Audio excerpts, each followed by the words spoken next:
boa tarde a todos que estão aí nos ouvindo, nos vendo nas redes sociais. Hoje teremos mais uma tarde dos sábados que vem acontecendo, né? Hoje iremos, então, abordar historiografia da cidade do Rio de Janeiro, como a colega já mencionou antes, muito bem. Teremos dois convidados, como sempre, nos sábados, convidados especiais.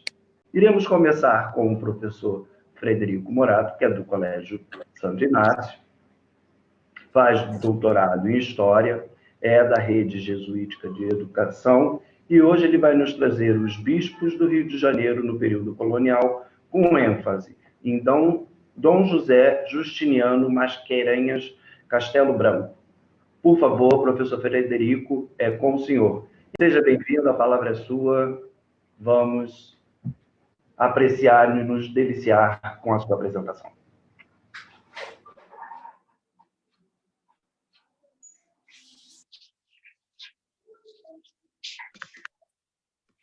Não estava conseguindo liberar meu som.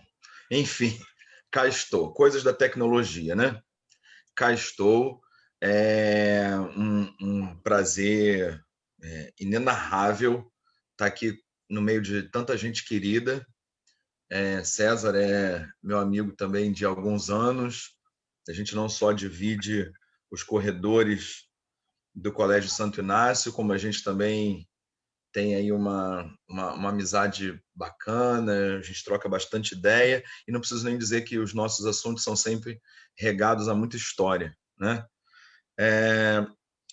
Também trabalhei com César no São Bento, né? Na Faculdade de São Bento, e ver que eu e César a gente está ligado mesmo, né? A gente está aqui, trabalhei com ele no São Bento, trabalho com ele no Santo Inácio, não tem jeito dele fugir de mim.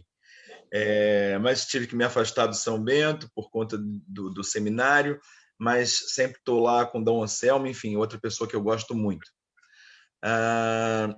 Marli também, uma pessoa muito querida. Eu conheci a Marli no Museu da Polícia Militar, quando eu trabalhava lá, e ela também, e a gente já naquela época, e a gente está falando aí de quase 20 anos atrás, já naquela época a gente conversava sobre o Dom Castelo Branco e a importância da religião e do catolicismo, sobretudo, no Rio de Janeiro, né?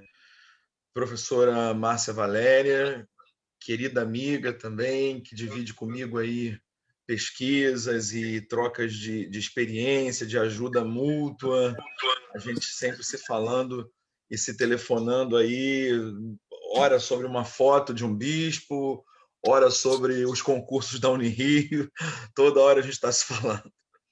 E meu querido Elias também, que está aqui conosco, Elias Fernandes, meu amigo, divide comigo também cadeira na Comissão de Patrimônio Histórico e Cultural da Arquidiocese do Rio de Janeiro, e assim, uma pessoa talentosíssima e super querida.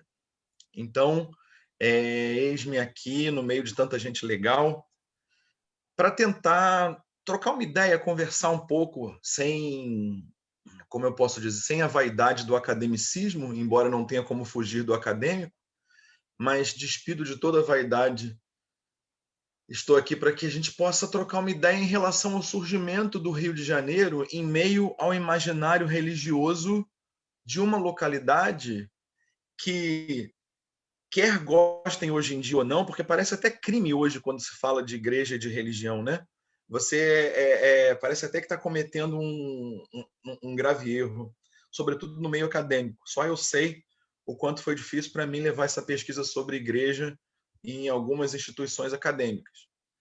Mas isso não é um problema da academia em si, isso é um problema do mundo contemporâneo. A gente vive um mundo pleno de relativismo e imediatismo, que faz com que todo o assunto que venha tangir as questões religiosas, etc., acabem sendo vistas com maus olhos, digamos assim. No entanto, não há como fugir do assunto igreja quando se fala de história do Brasil. Ainda que falemos, mas o Brasil é um país laico, não confundir o país laico com um país sem fé. E não confundir o país laico ou sem fé com um país sem história. Não há país sem história. Uma das regras culturais básicas para que se forme a identidade de um povo é a sua religião.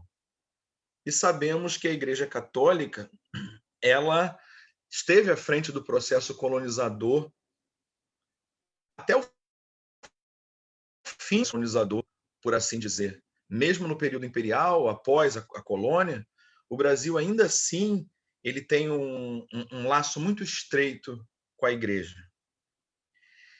Isso se dá por uma divisão interessante de tarefas no mundo moderno, né?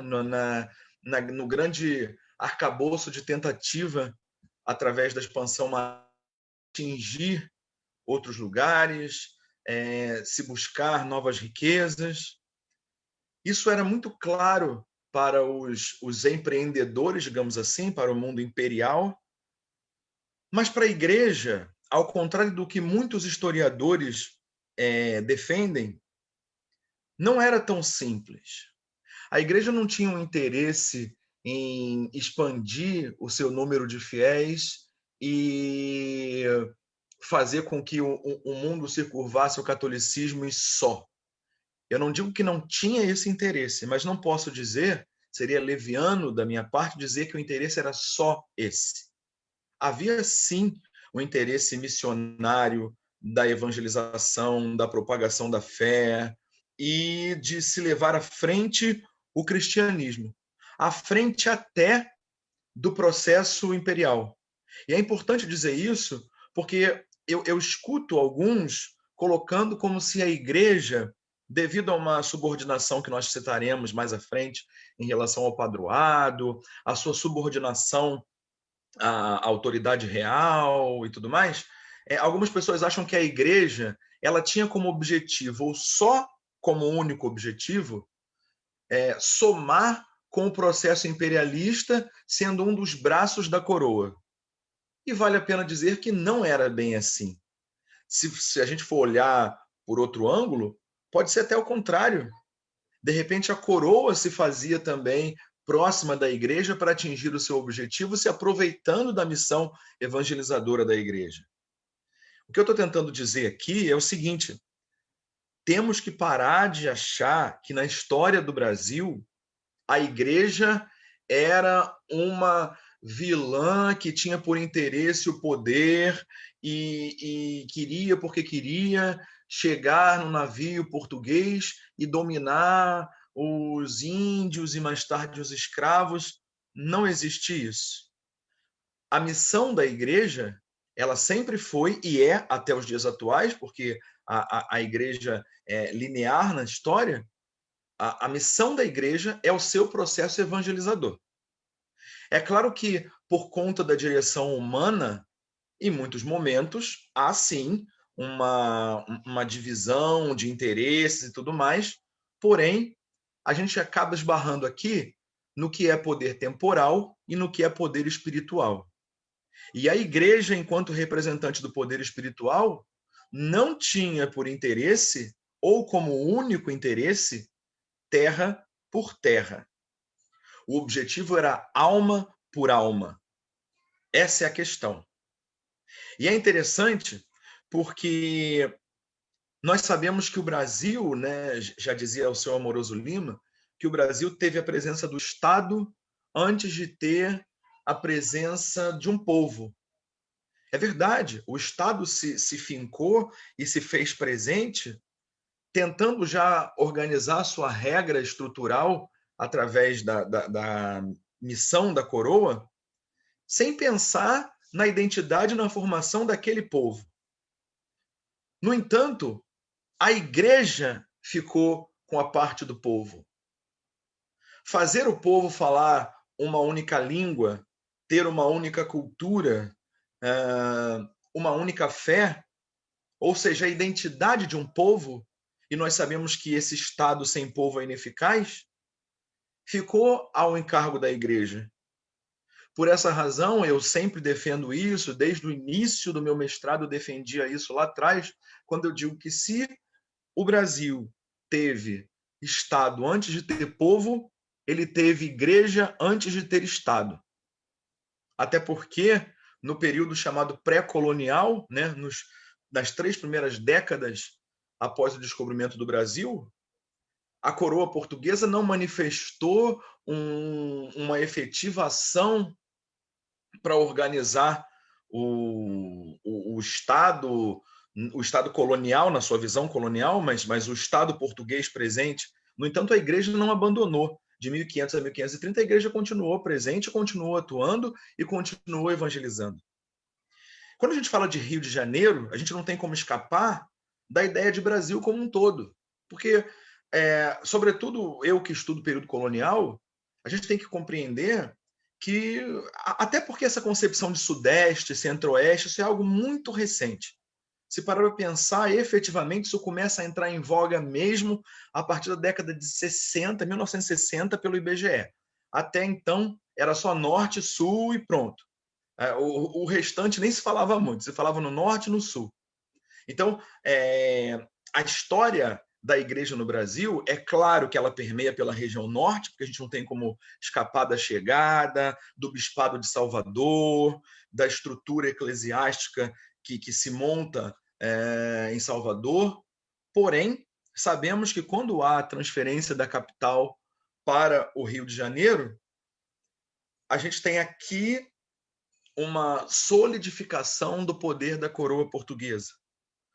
Solidificação essa que se dá não só pelo interesse financeiro, né, uma vez que a gente está falando aqui da região por onde o ouro transitava, da região próxima à saída do mar, para que esse ouro pudesse ir para a Europa e tal, mas porque a partir dessa transferência, a região sul, né, que hoje a gente conhece como Sudeste, o Rio de Janeiro, mas a região que era conhecida como Sul, passa a ter uma outra importância política e estrutural no plano colonizador.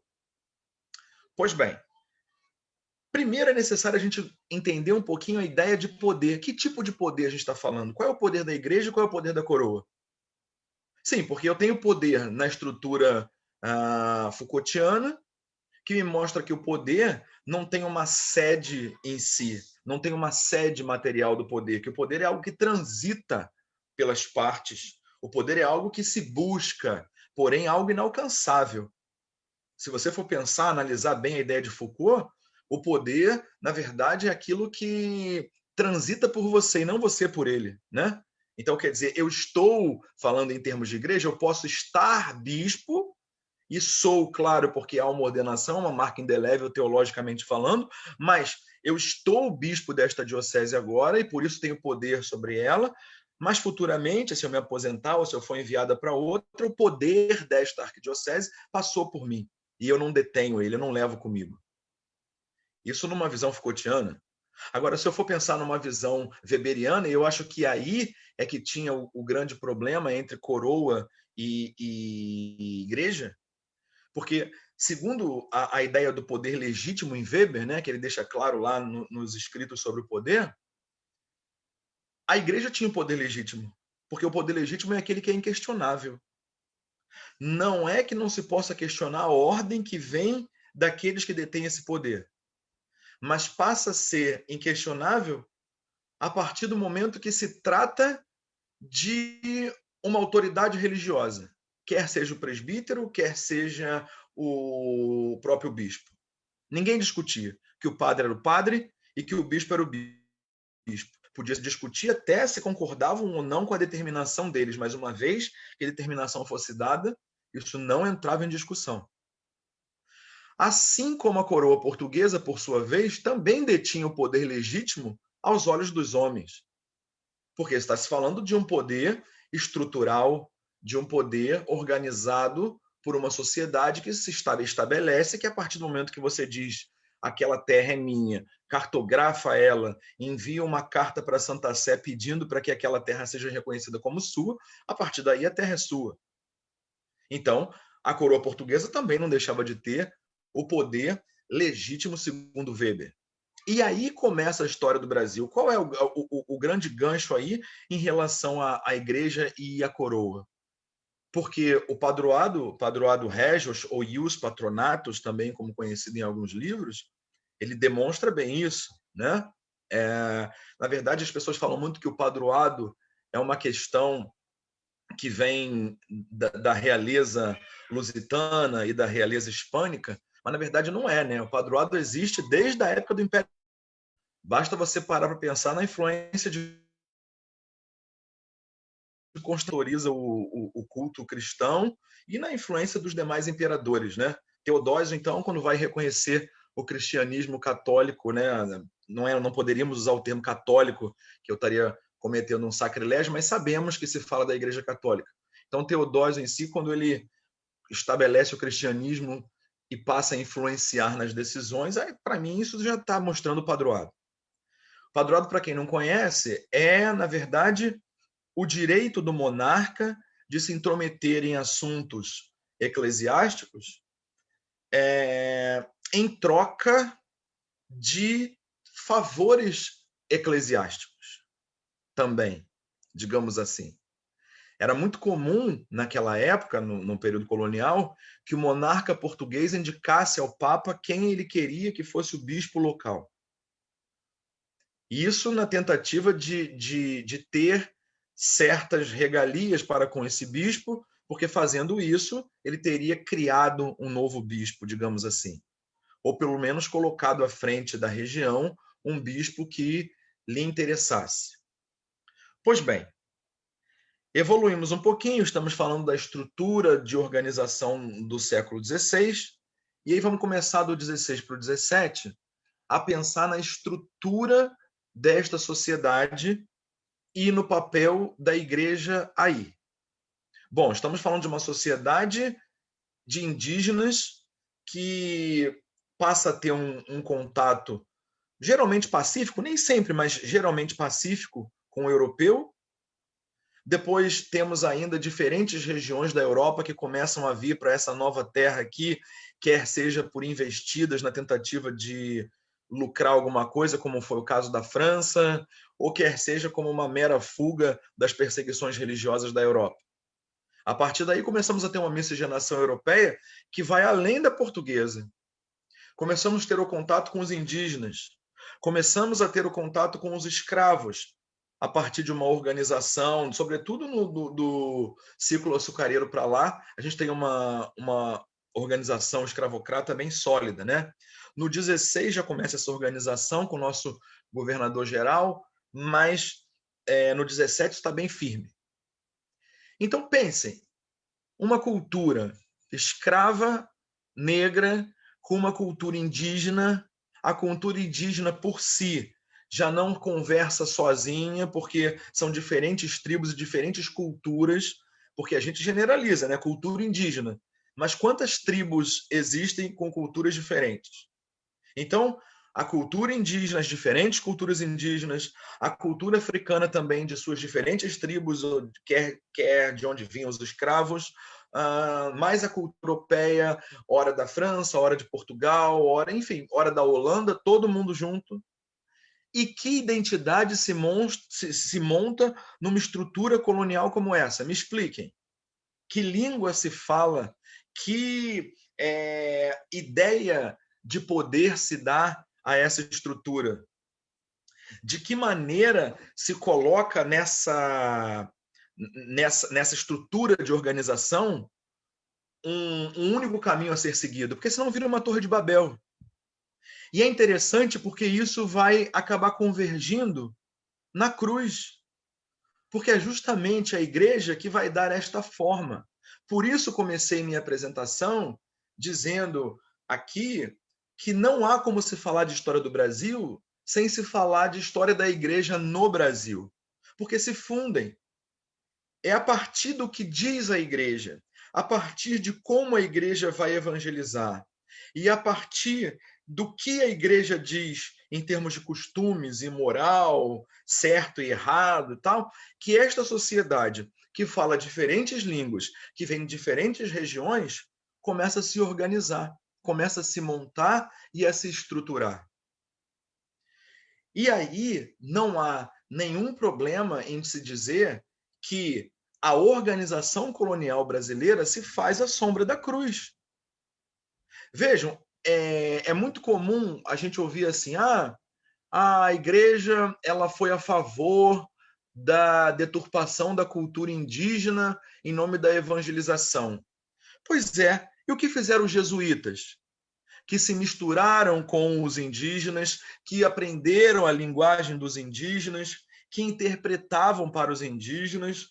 Eles não obrigaram os indígenas a seguir bruscamente o seu padrão cultural. Não houve aí um processo de aculturação. Houve uma miscigenação cultural, e isso é diferente de aculturação. Porque a aculturação é quando eu sobreponho a minha cultura do outro, partindo do princípio que eu sou melhor. Quando eu quero aprender a cultura do outro, eu aprendo a língua do outro, eu aprendo o que o outro come, o que o outro bebe, eu vivo no mundo do outro, e a partir daí eu evangelizo o outro, mostrando para ele o nome certo daquilo, como se chama aquela maneira de se portar. A partir daí, quando eu tenho um padre que se propõe a estudar a linguagem local, eu estou fugindo, já estou aí comprovando que não foi algo brutal ou uma imposição por imposição. E assim se deu também, não pensem diferente, em muitos momentos com a escravidão. É possível você observar nos livros de história da igreja quantos bispos e quantos sacerdotes foram perseguidos também por irem contra o processo de escravidão. No entanto, a gente está falando de uma escravidão que era instituída. Instituída não só no Brasil, mas instituída mundialmente falando. Porque isso é outra pergunta também que as pessoas gostam muito de fazer, né? Por que a igreja se posicionou contra a escravidão dos indígenas no Brasil, mas não se posicionou contra a escravidão dos negros? Mentira! A igreja se posicionou contra qualquer tipo de escravidão. Só que uma coisa é você impedir que se comece a instituir um processo escravocrata, como foi o caso dos indígenas. E foi o que a igreja fez, impediu que se começasse. Outra coisa é você, subordinado à autoridade real, através das determinações do padroado, conforme foi dito aqui, você ir contra uma instituição mundial. A Europa já tinha escravos antes mesmo de se trazer para cá. Basta ver o que Portugal fez lá na Ilha da Madeira. Então, quer dizer, não dá para você ficar dando murro em ponta de faca comparando situações que são diferentes. O batismo, né, as pessoas falam muito isso, a obrigatoriedade do batismo, sim, de fato não tem como negar. Uma vez que a coroa portuguesa seja a dona da localidade, estabelece que aquela é a religião oficial do Império Português e determina que todos aqueles que fazem parte desta população deverão ter a mesma religião através do batismo, há sim a imposição e a obrigatoriedade do batismo em muitos momentos, mas há também, por parte de indígenas e de africanos que aqui chegavam, a busca voluntária pelo batismo. Tem no livro Formação do Brasil Colonial, isso fica muito claro. Havia indígenas e negros que buscavam a igreja como uma maneira de construir uma identidade local, buscando se identificar com a região. Isso que eu falei é muito interessante, porque a igreja, então, ela não é só aquela que vai mostrar como esse povo deve assumir uma identidade ou que identidade esse povo colonizado deve assumir. Mas a igreja também é aquela que é tida como referência para aqueles que ainda não estão enquadrados nesse sistema e que vão buscar voluntariamente esta instituição para que se sintam filhos da terra. Por quê? Eu estou falando de uma terra que, culturalmente falando, foi criada a partir de um imaginário religioso. Imaginário religioso esse que não pensem os senhores e as senhoras que ficou para trás só porque a Constituição estabelece que o Brasil é um país laico. Ora, acabamos de passar por um processo eleitoral em que vimos aí, eu sou a mãe fulana, eu sou o pai fulano, eu sou o pastor cicrano, eu sou esse, aquilo, aquilo outro. Ou seja, o imaginário religioso do Brasil, ele é muito forte até os dias de hoje. Quer você diga que ele é um país sem uma identidade religiosa fixa, quer não. No entanto, se fosse assim, não haveria no Senado uma bancada cristã. E a gente está falando para a gente entender no século XXI o que é essa bancada cristã, é preciso, é necessário, primeiro, eu entender a influência do cristianismo neste Brasil. É preciso eu entender de onde vem isso. Depois, é claro, quando você fala, mas tem uma bancada católica, uma bancada evangélica, tudo bem. Aí você está falando já do racha do século XVI. Mas a ideia religiosa em si, de unidade em nome de uma religião, vem a partir daí. E aí entra na parte que me chama bastante atenção, perdão, que é o papel dos bispos no meio disso tudo. Porque os bispos, eles são aqueles que têm a sucessão apostólica. Eles têm aqueles que têm por dever, né, defender a unidade da Igreja de Roma e propagar a fé. Mas não como uma fé solta, uma fé que deve ser propagada em nome desta unidade. E aí, eu pergunto, o papel dos bispos nesta sociedade, que, como eu já disse, é por si miscigenada. Porque se um determinado português é mandado para cá na condição de episcopo local, ele tem que fazer valer aqui as determinações e o cumprimento do que diz a Igreja de Roma, tornando então essa cultura e essa religião existente no local uma cultura e uma religião universal, que obedece à unidade de Roma. No entanto, imaginem a complexidade que era fazer valer o Concílio de Trento numa região em que eu acabei de falar aqui. Era misturada, até hoje, mas naquele momento estava começando, era miscigenada por diferentes etnias e por diferentes razões. Como é que você vai, a partir daí, na qualidade de bispo, mostrar a ideia de moral, a ideia filosófica da fé e até, propriamente dito, estabelecer um vínculo com a coroa? Porque eu disse que a igreja não tinha por objetivo apenas auxiliar o Estado português, mas é claro que a teia de poder e a estrutura coroa versus igreja fazia também com que a igreja fosse um instrumento a mais, fosse um braço a mais no processo de colonização.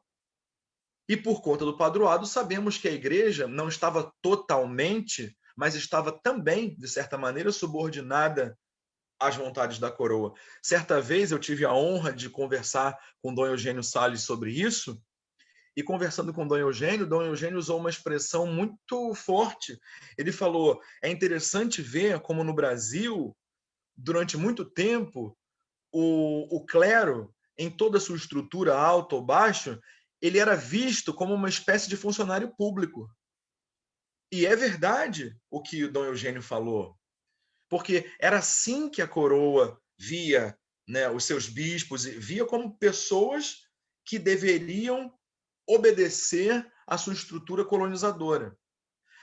Mas, Fred, e onde fica a fé dos portugueses? Eles não tinham fé? Sim, tinham fé. Por isso estabeleceram o cristianismo e o catolicismo especificamente como religião oficial do seu império. Mas não posso dizer, e aí os livros de história estão aí para quem quiser, porque isso não tiro de mim, mas tiro da história, não posso dizer que em muitos momentos ao longo da história a necessidade de lucro no sistema colonial não prevaleceu no que diz respeito ao sinuca de bico entre fé e coroa. Na dúvida entre fé e coroa, coroa. Em muitos momentos, a gente tem aí, por exemplo, em 1700, já quase início aí do século XVIII, né? O bispo Dom Alarcão, que teve que responder um processo porque começaram a acusar ele dele estar sendo moralizador demais.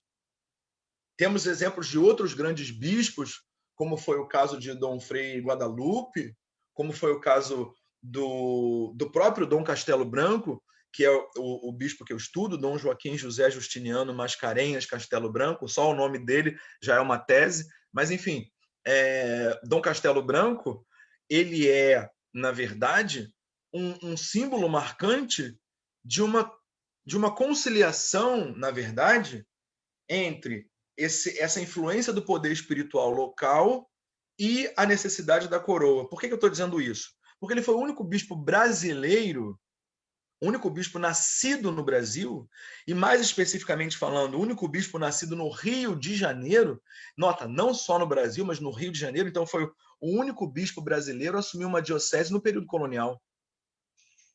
E não qualquer diocese, a gente está falando da diocese principal da colônia.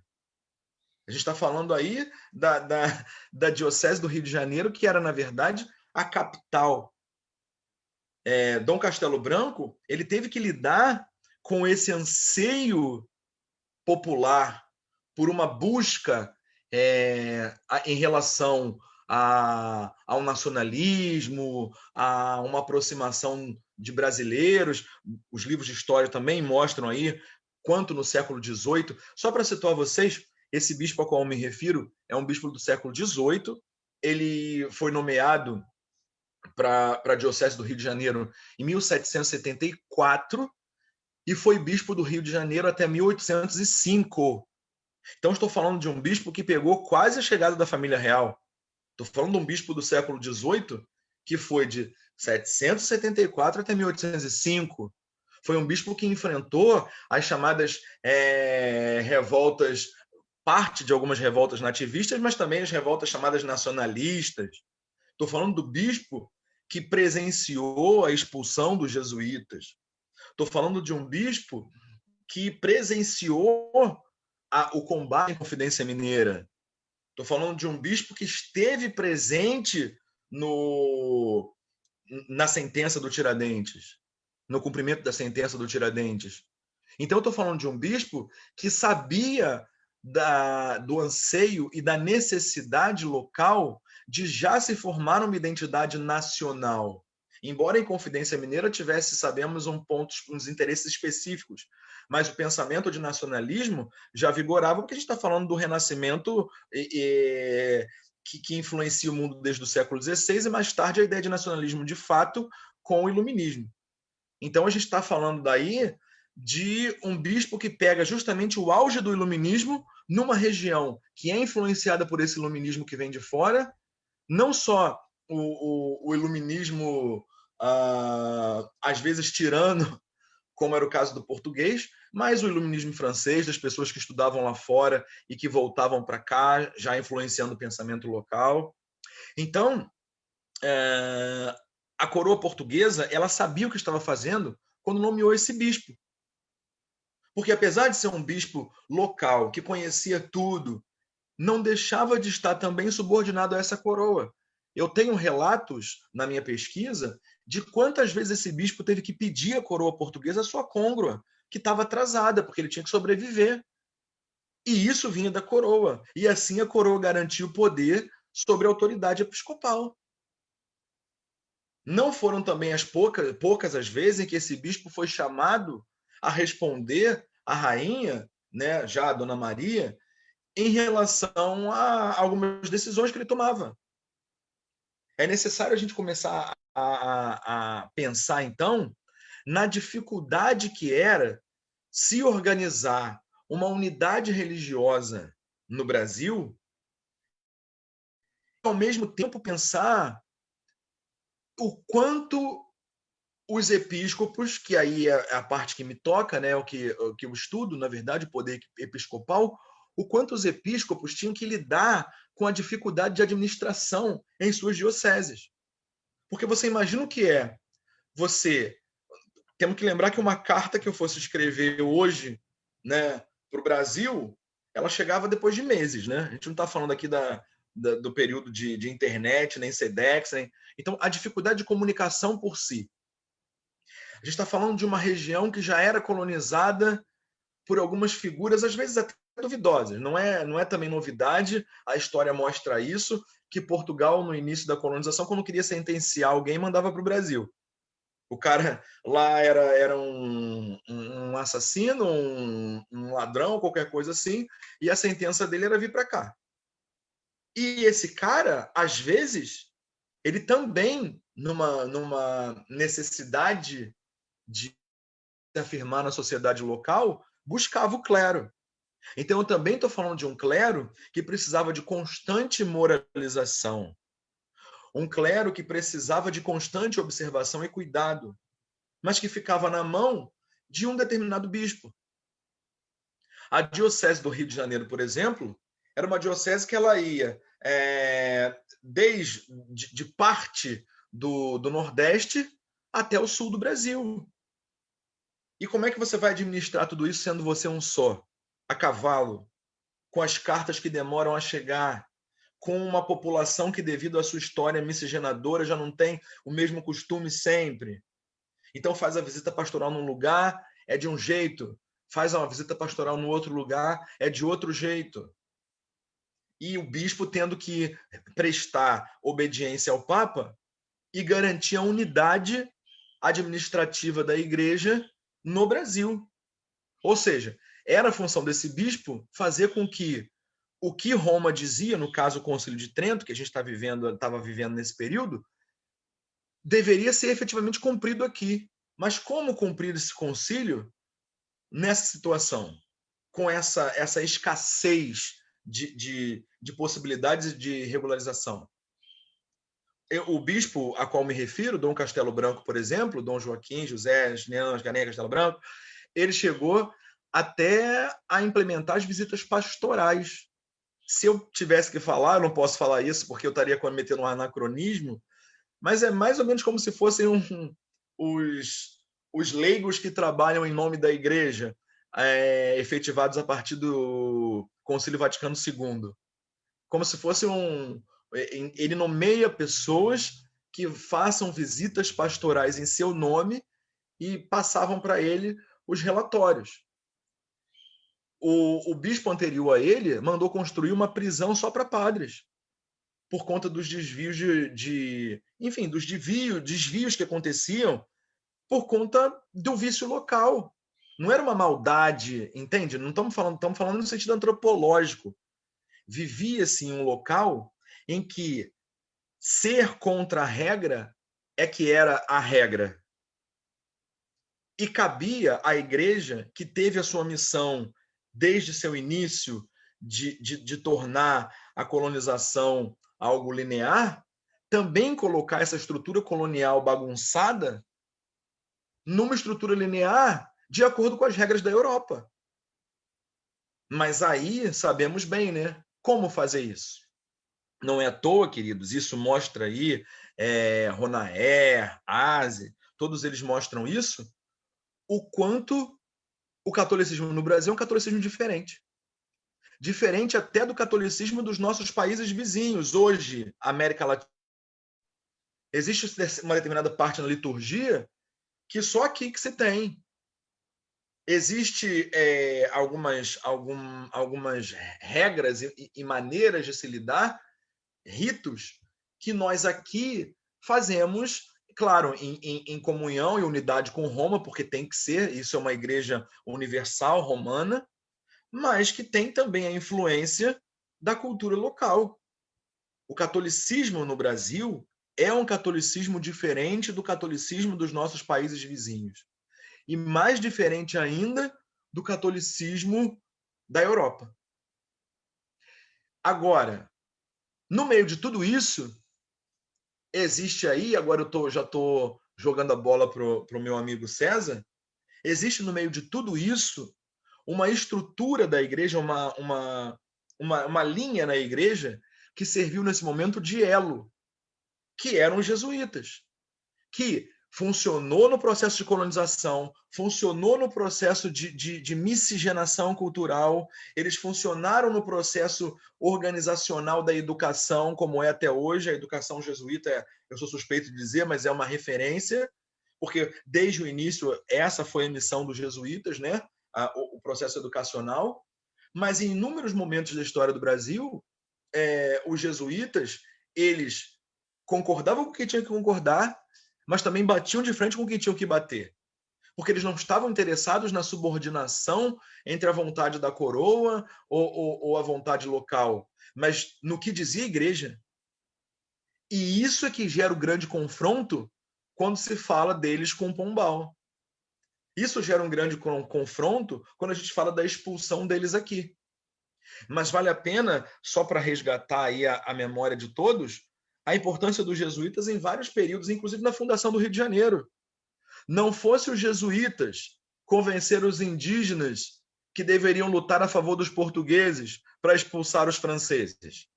Não fosse isso, provavelmente, não sei, não posso dizer, em história a gente não diz se, mas provavelmente a situação portuguesa ia ficar muito mais complicada se não fossem os jesuítas, né, através do Armístico, lá de São Paulo e tal, organizarem uma investida e, com o auxílio dos indígenas, rebaterem a invasão francesa. Daí se faz o Rio de Janeiro e, a partir daí, começa uma organização de uma diocese e tudo mais. Mas graças a um espaço territorial deixado com a ajuda desses padres jesuítas. Então, é isso. Espero ter sido útil aí no bate-papo e, enfim, encerro aqui a minha fala. Muito obrigado, professor Frederico, trazendo aí um outro lado da moeda, vamos dizer assim.